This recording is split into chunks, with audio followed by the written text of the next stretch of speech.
Bom, alguns de vocês já conhecem o treinamento de condutores elétricos de baixa tensão da SIL. Hoje a gente vai falar algo muito específico, que é sobre tabela de capacidade de condução de corrente. Todo fabricante ele distribui uma tabela com os valores de capacidade de condução de corrente. Mas essas tabelas não somos nós que fazemos. Nós pegamos os dados da NBR 5410. Mas essa tabela de capacidade de condução de corrente, ela não é para ser utilizada diretamente. Se você tiver só um circuito, é a tabela. E se não tiver só um circuito dentro do eletroduto, dentro da bandeja? Então tem um fator de correção. É isso que a gente vai abordar hoje aqui. Então, é a tabela que vocês já conhecem. Aqui nós temos cálculo de queda de tensão, uma conversão milímetro quadrado a WG. E nós temos aqui a tabela conhecida: cabo isolado em PVC tem 70 graus, cabo isolado em HIPR 90 graus. Cada tabela tem os seus valores. Agora, qual é a diferença? Quando a gente usa o quê? Primeiro, vamos falar qual condutor elétrico a gente pode usar. Hoje no mercado a gente encontra os cabos de alumínio cobreado, chamado na internet de cabo de alu-cobre. Pode usar alu-cobre? Não. Por quê? Porque a gente só pode usar os condutores elétricos que estão na NBR 5410. São citados no item 6.2.3. Por exemplo, a norma diz que os cabos unimultipolares devem atender às seguintes normas. 7286. 7286 é o cabo 1kV isolado em HIPR. Outra opção, se ele for isolado em XLPE, é a 7287. Se ele for e com isolação em PVC e cobertura em PVC, 7288. Aqui tem um ponto interessante para a gente citar. No passado, nós produzíamos 7288 e 7286, ou seja, os dois cabo 1kV, mas um era cabo 1kV 70 graus e o outro era cabo 1kV 90 graus. Olhando, eram iguais, só que um usava o isolante HIPR, só que a aplicação é a mesma. E para que então produzir os dois? Qual que a gente tinha que parar de produzir e o outro qual a gente devia continuar produzindo? A gente tinha que parar o de 70 graus. Por que o de 70 graus? Porque o cabo isolado em HIPR pode trabalhar até 90 graus e ele tem uma capacidade de condução de corrente maior que o cabo isolado em PVC, que é 70 graus. Se no projeto elétrico de uma instalação fixa tivesse especificado cabo 1kV 70 graus, você pode usar um cabo 1kV 90 graus, porque aí ele tem maior capacidade de condução de corrente. Se no projeto elétrico pedir cabo NBR 7286, ou seja, cabo isolado em HIPR, você não pode usar cabo isolado em PVC. Uma nota da NBR 5410. A NBR 5410, ela já é um pouco antiga, ela está em revisão, já está na consulta pública. E a norma atual, que ela ainda está em vigência, está escrito: os cabos da NBR 13249 não são admitidos pela NBR 5410, ou seja, não são previstos para instalação fixa. Essa norma já foi cancelada e substituída por outra norma, NBR 247-5. Qual era esse produto? Cordão paralelo e cabo PP. Cordão paralelo e cabo PP são produtos para uso móvel, extensão elétrica e rabicho de equipamentos elétricos, e não para instalação fixa. Por isso que tem essa nota da norma. Um outro caso é o cabo da norma NBR 247-3. Que cabo é esse? Cabo flexível 750 volts, ou fio sólido 750 volts, cabo rígido 750 volts. No caso hoje, o que mais se usa é o cabo flexível 750 volts que a gente usa para fazer a instalação elétrica de um prédio inteiro. Por quê? Porque ele é um cabo isolado. O cabo isolado a gente usa em dutos protegidos, ou seja, eletroduto. E a gente faz a construção do prédio com os cabos dentro de eletroduto embutido em parede de alvenaria. Então são os cabos da NBR NM247-3 e a NBR 13248. Essa norma é dos cabos não halogenados. Cabo não halogenado, que a CIL chama de atoxil, cada fabricante deu nome. O cabo não halogenado é aquele cabo que na presença do fogo ele emite pouca fumaça e não emite os gases tóxicos. E ele é obrigatório em local de grande circulação de pessoas e difíceis ou longas rotas de fuga. Então, isso é para vocês perceberem que todo cabo que a gente usa no dia a dia na instalação elétrica, ele está na NBR 5410. Aqui não cita alumínio cobreado. Alumínio cobreado não existe na NBR 5410. Não existe norma de fabricação de cabo de alumínio cobreado. Não existe certificação do Inmetro de alumínio cobreado. A gente pode dizer que é um cabo fake. Eles fazem esse alumínio cobreado só para ficar mais barato e enganar o consumidor. Cadê a vantagem? Agora vamos falar um pouco do tipo da isolação. Falando da norma, eu já dei uma introdução nesse assunto. PVC 70 graus para instalação elétrica. HIPR ele pode trabalhar no máximo a 90 graus. E nós temos a poliolefina, que é da família Toxil. A poliolefina vai depender do tipo de produto. Se for um cabo não halogenado 750 volts, é 70 graus. Se for um cabo não halogenado 1kV, é 90 graus. Por quê? Porque o cabo não halogenado, a gente substitui o PVC, que ele tem halogênio, a gente substitui o PVC pela poliolefina. Então o cabo 1kV ou melhor, o cabo 750 volts substitui o PVC da isolação pela poliolefina, também é 70 graus. O cabo 1kV não halogenado, a gente também tem a isolação em HIPR e a cobertura, que poderia ser PVC, mas para ser não halogenado, a gente usa a poliolefina. E aqui é um ponto importante de olhar a tabela de capacidade de condução de corrente, se é a tabela do 70 ou do 90 graus. Isso provavelmente vocês já sabem, mas vamos só dar uma pincelada. Qual a diferença de fio, cabo e cabo flexível? Fio é um único condutor de cobre maciço, a gente encontra nas instalações antigas. Cabo é o condutor formado por alguns fios. Quantos fios? 7 fios até o 35 milímetros quadrados. Dos 50 até o 95 são 19 fios. Por isso o nome popular, cabo 7 pernas, cabo 19 pernas. E o mais usado hoje em dia, cabo flexível, também conhecido como cabo extra flexível, cabinho. Agora o ponto mais importante, fio, cabo e cabo flexível possuem a mesma capacidade de condução de corrente, ou seja, não dá diferença, desde que comparado na mesma seção nominal. Se a gente pegar um fio 6 milímetros quadrados, um cabo 6 milímetros quadrados e um cabo flexível 6 milímetros quadrados, é a mesma capacidade de condução de corrente. Por isso que na tabela do eletricista, na tabela de capacidade de condução de corrente, não cita se é fio, cabo ou cabo flexível, porque a capacidade de transmissão de energia é exatamente a mesma. E as seções nominais? Como que a gente mede a seção nominal? A seção nominal ela tem essa sequência: 1,5, 2,5, 4, 6, 10, 185, 240, tudo em milímetro quadrado.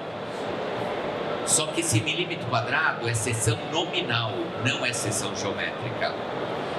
Quando a gente pega algo, uma figura redonda, e a gente quer medir a seção dessa figura, a gente mede o diâmetro e faz um cálculo, que é o π vezes o diâmetro ao quadrado dividido por 4. E isso, às vezes, você também faz no cabo. Você pega um paquímetro, pega o cobre, mede o diâmetro. Aí você tem o diâmetro dele, mas você não tem a seção geométrica. Para calcular a seção geométrica, a gente tem que fazer o cálculo. Só que sempre que você faz isso, você está medindo, está calculando uma seção geométrica, não é a seção nominal. Isso em qualquer lugar do mundo. Por quê? Porque seção geométrica é diferente de seção nominal. Então, como se mede a seção nominal? A seção nominal, ela é vinculada ao valor máximo de resistência elétrica do cabo, dado em ohm por quilômetro. Não é a quantidade de cobre, e sim a resistência elétrica. Se a gente pegar um cabo de alumínio cobreado, que conduz muito menos energia que o cobre, porque a resistividade do alumínio é mais alta, a gente pode ter a mesma quantidade de metal, o alumínio cobre cobreado com cara de cobre, no mesmo tamanho, ele vai conduzir a mesma energia que o cobre? Não. E como que eu vou saber qual é alumínio cobreado? É só medir a resistência elétrica dos dois cabos. Aquele que é de alumínio cobreado, a resistência elétrica é bem maior. Por isso que ele conduz menos energia. Porque quanto maior a resistência elétrica, menor é sua capacidade de condução de energia. Então, isso daí não é uma invenção do brasileiro, isso é um padrão da IEC, que é a International Electrotechnical Commission. Então, no mundo, a gente trabalha com esse padrão de seção nominal. E no Brasil existe a norma NBR NM 280, que é derivada de EC. Então, qualquer fabricante do Brasil que vai produzir um cabo em milímetro quadrado, ele usa a NBR NM 280. Aqui está uma tabela da NBR NM 280. Essa tabela é para os cabos flexíveis. Aqui a gente tem a primeira coluna com as seções nominais. Depois nós temos a terceira coluna, que vai dar para nós a resistência elétrica máxima do condutor, que tem que ser medido a 20 graus, e o valor da resistência elétrica, que é dado em ohm por quilômetro. Então, por exemplo, quando a gente vai produzir um cabo flexível 2,5 milímetros quadrado, qual é a resistência elétrica máxima dele? No máximo, 7,98 ohm por quilômetro. Em qualquer lugar do mundo. Então, se a gente for lá para a França, que adota o padrão IEC, e comprar um cabo flexível 2,5 milímetros quadrado, traz para o Brasil, mede a resistência elétrica, qual vai ser o valor encontrado? No máximo, 7,98 ohm por quilômetro, desde que seja de um bom fabricante. Aí você vai encontrar, no máximo, esse valor. Só que tem um problema. E para medir isso daí? A norma de ensaio manda medir por metro. Então, quando a gente vai medir por metro, 7,98 ohm por quilômetro, convertido para ohm por metro, fica 0,00798 ohm por metro. Ou seja, a resistência elétrica do cabo é muito baixa. Não dá para medir com o ohmímetro que a gente tem no nosso multímetro, que a gente usa no dia a dia. A gente não consegue medir. Para medir essa resistência elétrica muito baixa, tem que usar o micro-ohmímetro. É um aparelho muito caro que a gente não tem acesso no nosso dia a dia, então a gente tem que confiar na marca do produto. Mas, para quem é experiente, no manusear já percebe se o produto é bom ou não. Agora vamos falar um pouco do método de instalação. Porque quando a gente fala da tabela de capacidade de condução de corrente, a tabela, ela é uma tabela para vários métodos de instalação. Porque cada método de instalação tem uma pequena variação do que? De troca de calor com o ambiente. Quando a gente pega o primeiro aqui, esse daqui, são os condutores isolados ou cabos unipolares em eletroduto de seção circular embutido em parede termicamente isolado. Quando a gente tem esse método de instalação e a gente olha a tabela de capacidade de condução de corrente, a gente tem que olhar o método de referência na tabela A1. Para esse outro, A2. Para o outro, B1, B2, B1, B2, dependendo do tipo de instalação. Só que tem um detalhe, a NBEC 5410, isso sai da NBEC 5410. A NBEC 5410, ela apresenta para nós 75 métodos de instalação. Mas por que 75 métodos de instalação se a gente não tem 75 métodos de instalação no Brasil? Porque pode ter. Isso vem num padrão IEC, então pode ter algum método aqui que hoje não é usual no país, mas alguém pode fazer, já está previsto na norma. E na tabela de capacidade de condução de corrente tem os métodos de referência. Quantos métodos nós temos? Nós temos A1, A2, B1, B2, C, D, E, F e G. Por isso que quando a pessoa compara a tabela de capacidade de corrente de um fabricante e de outro, ele tem que primeiro olhar qual das tabelas dos métodos de referência é aquela tabela. Por isso que às vezes a pessoa enxerga uma divergência e ela acha que está diferente. Não, é que talvez, em vez de estar olhando a tabela, o método de referência 1, está olhando o B1 ou o A2, o C, aí ele encontra valores diferentes. Algumas tabelas vão ter alguns valores parecidos ou até iguais, mas para cada um você tem que usar o seu método. Por exemplo, quando a gente vai fazer uma instalação, a mais usual, que é essa daqui, que são os condutores isolados ou cabos unipolares em eletroduto de seção circular embutido em alvenaria. É o que a gente mais usa, que é o cabo na parede de alvenaria. Então, quando a gente vai ver a capacidade de condução de corrente dele, a gente tem que olhar a tabela B1. Ah, mas eu vou usar cabo multipolar dentro da parede de alvenaria. Opa, aí já é cabo multipolar em eletroduto de seção circular embutido em alvenaria. Aí já é uma outra tabela, que é a B2. Se a gente se atentar a isso, a gente vai usar o método de referência certo. Aí nós temos a tabela de capacidade de condução de corrente. Essa tabela, o visual, é o da NBR 5410.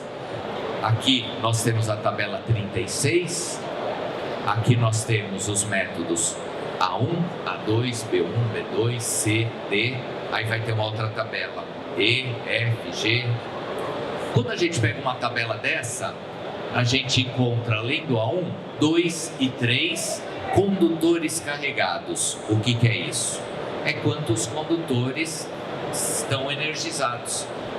Se a gente tem fase neutro, 2 condutores carregados. Fase, 2 condutores carregados. Se for trifásico, 3 condutores carregados. O terra, ele não conta. Por quê? Porque o terra não passa energia. Só vai passar energia se tiver uma fuga à terra. Senão, ele não vai ter. Então, a gente não conta como condutor carregado.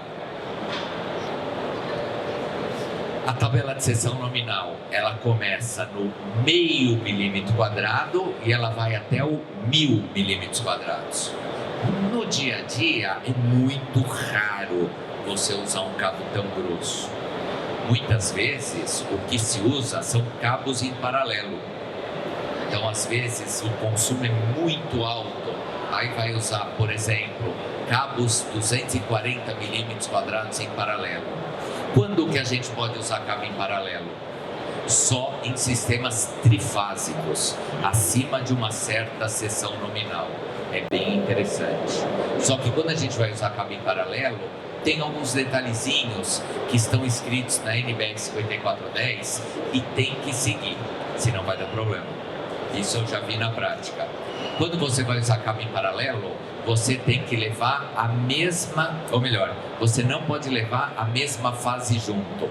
Se você levar 2 condutores R, 2 S e 2 Ts, eles vão esquentar muito. O que a gente tem que fazer? é cabo em paralelo, então a gente pega uma fase R, uma S, uma T e leva junto. Vai ser em paralelo, então pega outra fase R, outra S, outra T e leva junto. Aí sim, isso está escrito onde? NBR 5410. Aqui nós temos uma outra tabela. Na tabela anterior era número 36. Está aqui, tabela 36. 36 é para cabo isolado em PVC. Então é 70 graus. Aqui já é tabela 37. Tabela 37 é para os cabos 90 graus, que é o cabo isolado em HIPR ou XLPE. A tabela é a mesma. A diferença são os valores aqui dentro, que são outros. Sempre a tabela dos cabos 90 graus tem valor maior. Por quê? Porque o que limita a capacidade de condução de corrente do cabo é sua temperatura de operação. Se o cabo pode trabalhar até 70 graus, ele vai ter um valor. Mas se ele pode trabalhar até 90 graus, óbvio que a capacidade de condução de corrente vai ser maior. Agora, vamos só rever um ponto importante. O PVC pode trabalhar até 70 graus, o HIPR até 90. Só que eles podem trabalhar um tempo em sobrecarga. Por quê? Na prática, vamos pensar uma coisa. A hora que o disjuntor entrar em sobrecarga, ele desarma na hora? Não. Existe a curva do disjuntor. Ele leva um certo tempo para desarmar. Pera, mas se ele leva um tempo para desarmar, o cabo vai estar em sobrecarga? Sim, vai estar em sobrecarga, mas ele é fabricado para suportar a sobrecarga. O cabo isolado em PVC, ele pode trabalhar em sobrecarga até 100 graus. E o HIPR em 130 graus. Tá ok? Agora, por quanto tempo? Não é que ele pode trabalhar em sobrecarga a vida toda. A temperatura em sobrecarga, ó, a NBR 5410 diz: é definido em norma técnica que a operação do condutor nessa temperatura não deve superar 100 horas durante 12 meses consecutivos, nem superar 500 horas durante a vida útil do cabo. Por isso que o disjuntor ele entra em sobrecarga e não desarma na hora. Ele pode levar um tempo para desarmar, porque o cabo vai aguentar, desde que seja um cabo de qualidade.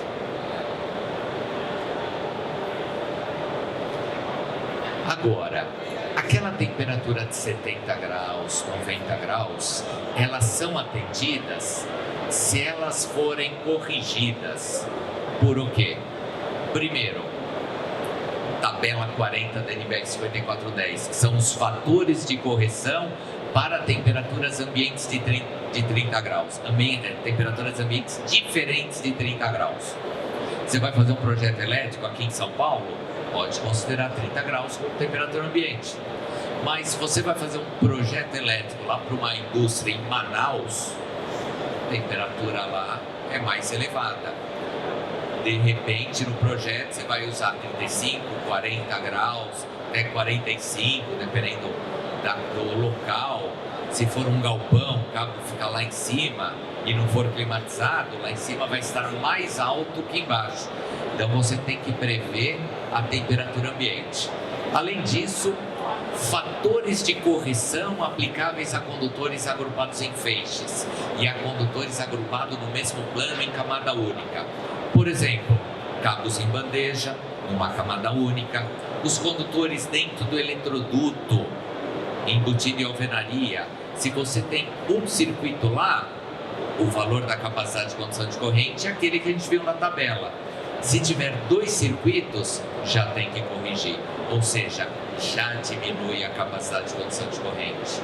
E o terceiro, tabela 43, fatores de correção aplicáveis a agrupamentos consistindo em mais de uma camada de condutores. Aí isso daí só é aplicado para os métodos de referência C, E e B. Agora, vamos ver um exemplo da correção de temperatura. Essa tabela ela é dada pela NBR 5410. Então aqui a gente tem os valores de temperatura, se o cabo é isolado em PVC tem os seus fatores e se for um cabo HIPR tem os seus fatores. Agora observa que não tem 30 graus, porque 30 graus é nossa referência. Mas aqui, se for 25 graus, é um valor acima de 1. Se for 35 graus, é um valor abaixo de 1. Por quê? A nossa referência é 30 graus. Abaixo de 30 graus, o cobre vai estar mais frio, ele vai estar mais contraído, ele conduz mais energia. Por isso que o valor é maior que 1. O cabo acima de 30 graus, que é a nossa referência, acima disso, ele vai estar dilatado com calor. A resistência elétrica aumenta. Aí diminui a sua capacidade de condução de corrente. Por isso que o valor fica abaixo de 1. Então vamos fazer aqui um exemplo. Vamos pensar que a gente tem um circuito trifásico, cabo isolado em PVC, que é 70 graus, e ele está instalado em eletroduto embutido em alvenaria. E vamos ao cabo 2,5 milímetro quadrado, para uma temperatura ambiente de 40 graus. Ó, primeira coisa, a gente tem aqui 40 graus e PVC. Então o fator que a gente vai usar é 0,87. Agora vamos pegar a tabela de capacidade de condução de corrente para ver qual é a capacidade de condução de corrente instalado em eletroduto, que é o método B1, 2,5 de PVC. Então, tá aqui. A gente tem método B1. Lá em cima está escrito circuito trifásico. Se é circuito trifásico, são 3 condutores carregados. Então, a capacidade de condução de corrente é 21 amperes no 2,5. Aí a gente faz 21 amperes vezes o fator de correção de temperatura, que deu 18,27 amperes. Ou seja, por ser um local quente, aquela capacidade de condução de corrente que a gente achava que era 21 amperes, na verdade não é. Naquela temperatura ele passa para 18,27 amperes. Reduz a capacidade de condução de corrente. Tranquilo? Agora, vamos fazer uma análise de um cabo, de 3 circuitos dentro do eletroduto. Aqui a gente tem um eletroduto com 3 circuitos.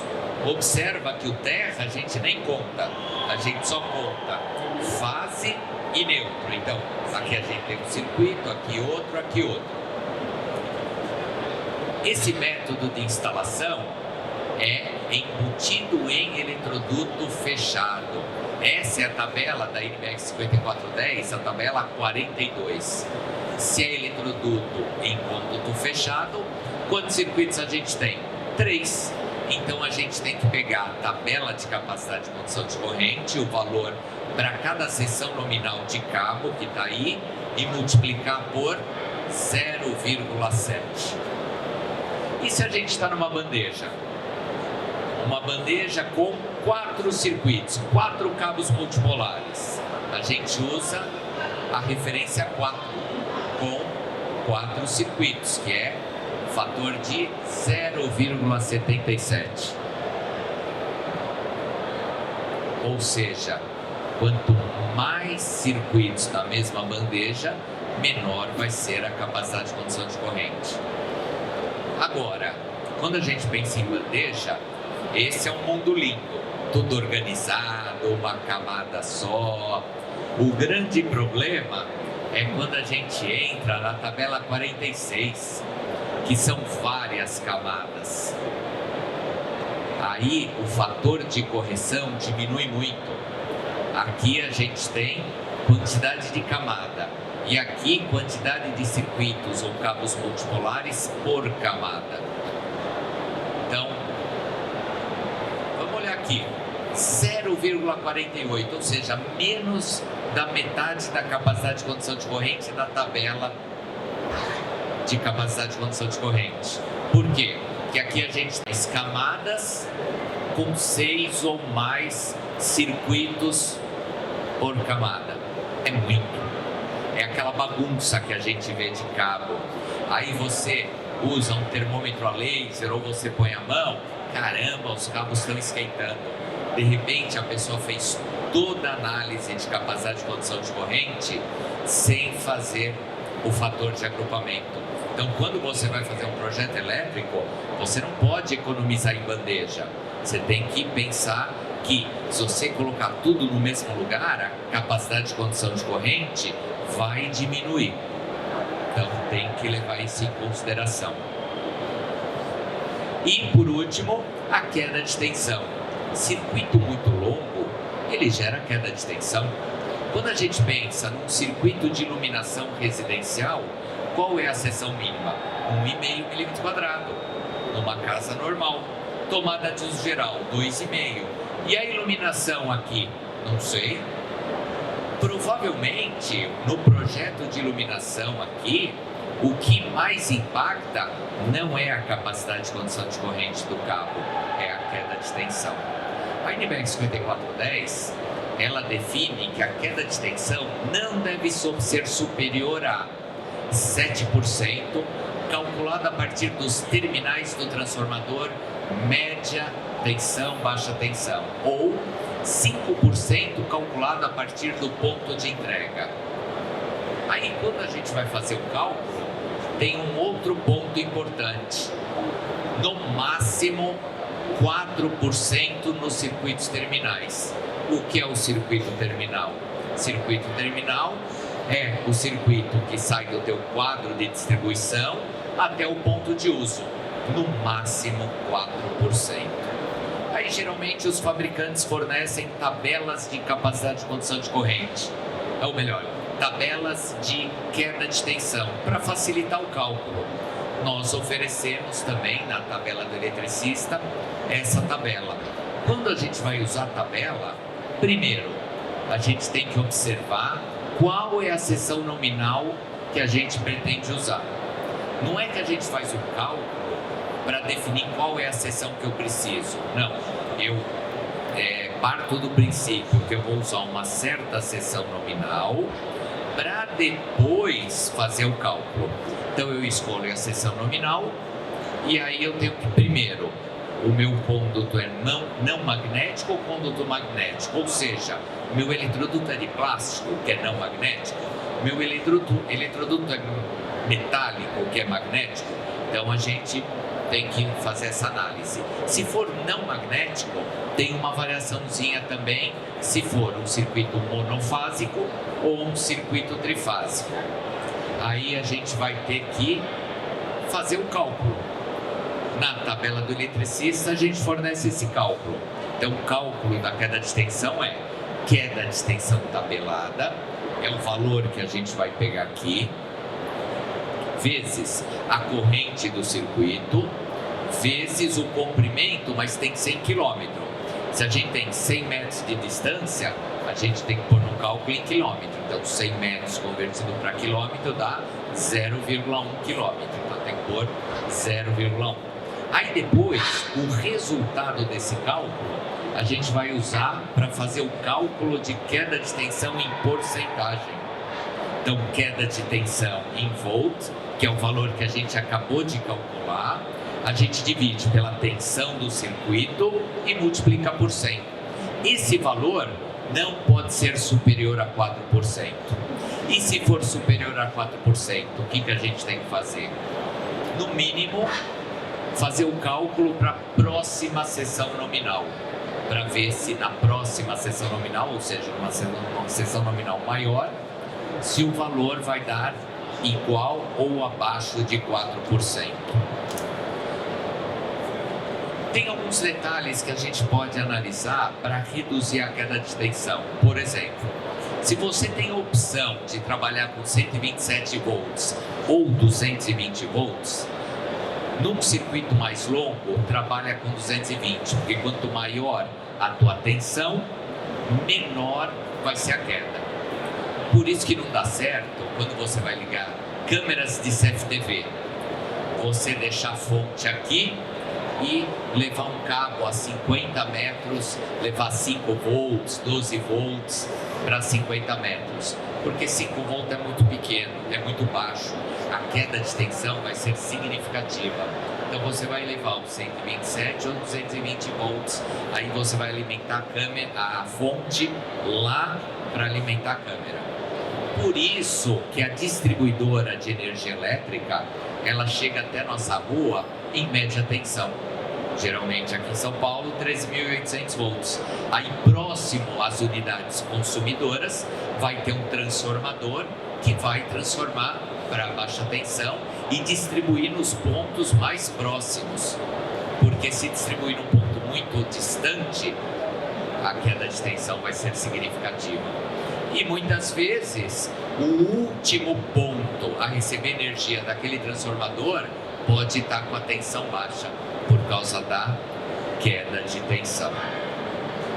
Bom, se vocês quiserem um pouco mais de informação, se vocês quiserem esse material que a gente passou aqui, no app da Sil, a Sil tem um app tanto para o Android quanto para o iOS, um aplicativo gratuito, e lá nós temos 2 apostilas com conteúdo técnico, que é a apostila sobre condutores elétricos de baixa tensão e uma apostila sobre instalações elétricas de baixa tensão.